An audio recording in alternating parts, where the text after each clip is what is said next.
Any honest assessment of the giving patterns to your church or faith-based organization make one thing very clear. We have a generational dilemma when it comes to faithful, generous support. Why is that, and what can be done about it? That's our focus today on the Giving series.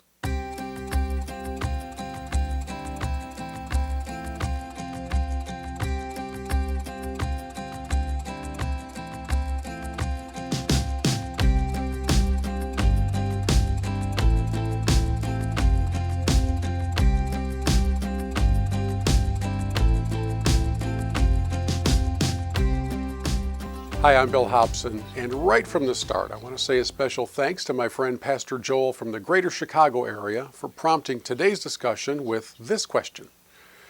What about giving through the generations? Meaning, our church has an older demographic that will sadly not live forever, and typically giving in churches decreases as the age demographic gets younger, right? Is that myth or truth? It's a great question. And while we all wish it was a myth, that statement is 100% accurate for a litany of reasons. Now, let me touch on just a few. First, the passing along of important family traditions like giving seems to be diminishing. My parents modeled faithful giving for me, and my wife's family did the same for her. So we've always really known the importance of faithfully supporting effective ministries. I'd like to think we've done a solid job of passing that along to our kids, but one reason for the generational breakdown of giving can be traced to the breakdown of families and the passing down of traditions.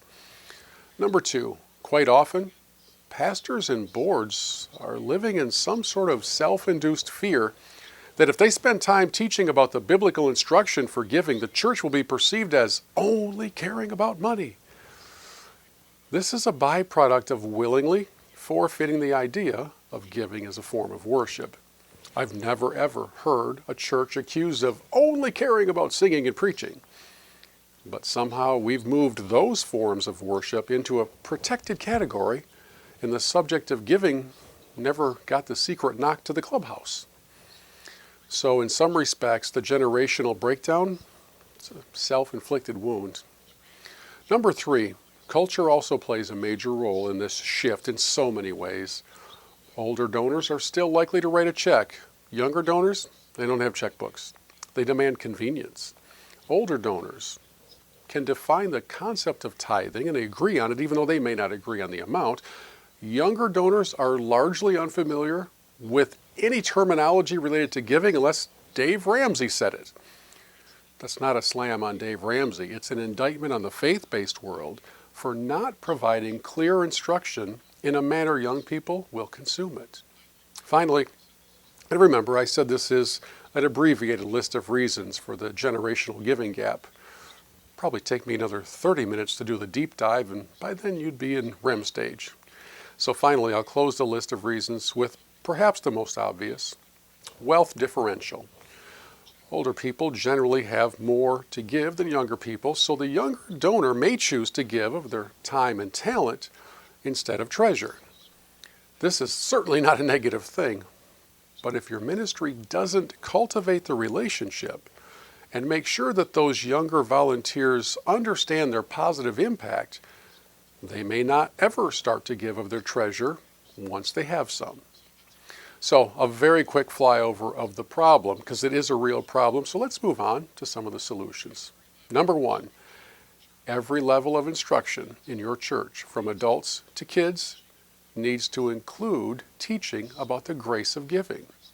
Assuming families are addressing that issue around the dinner table assumes there's a dinner table and real conversation taking place, and those times are few and far between. 2 Corinthians 8:7 is there for a reason. Teach on it. Solution number two, older donors are established in their patterns and have been providing the foundational support for ministries for a long time. They love to read appeal letters from rescue missions. They love to hear the full story from missionaries home on furlough, and they prefer to give in person, if possible, with a check. Younger people are the exact opposite. They do care, but they need to hear or see brief, powerful stories. They're not reading the appeal letters, but they will watch a 4-minute video, probably on their phone. They're not carrying cash or checks, so giving in person is not a thing for them. It's not going to happen. It is incumbent upon your ministry to provide a wide variety of gift moments as well as mechanisms for them to give. We want young people to engage with your stories, and one size does not fit all. Number 3, in a prior video, I talked about the giving moment as a vital part of your worship service. Many young people connect to the church only during that primary service. And if the giving moment is nothing more than a reminder of how to give, it might as well be a 30-second commercial for Depends, because they're not going to pay attention to it.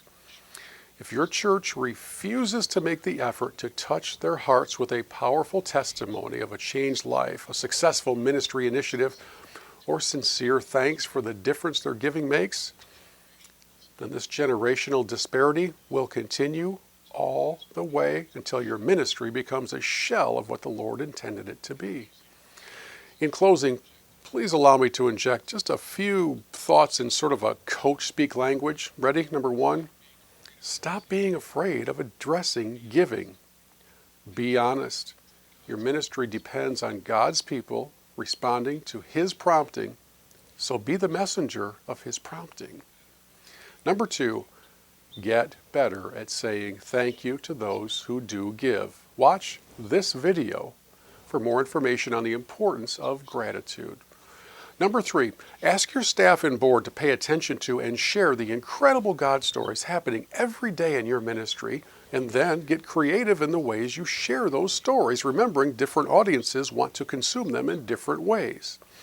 It makes such a big difference when you ask for support that people know they're making a difference beyond paying the light bill and insurance premiums. You know it makes a difference. Make sure they do as well. We'd love to help you implement these ideas by talking with your leadership about where your ministry currently stands, where you want it to go, what the current support structure looks like, and how it can move to an even healthier position. So if you'd like to have that conversation, I would love to hear from you via email at thegivingseries@gmail.com. Thank you for being willing to think through this vital issue. Generational giving disparity has the potential to be a huge blessing or a real big problem for ministries of all types. So write to us, reach out to us, share your thoughts, comments, and questions at thegivingseries@gmail.com, and we'll talk to you next time on The Giving Series.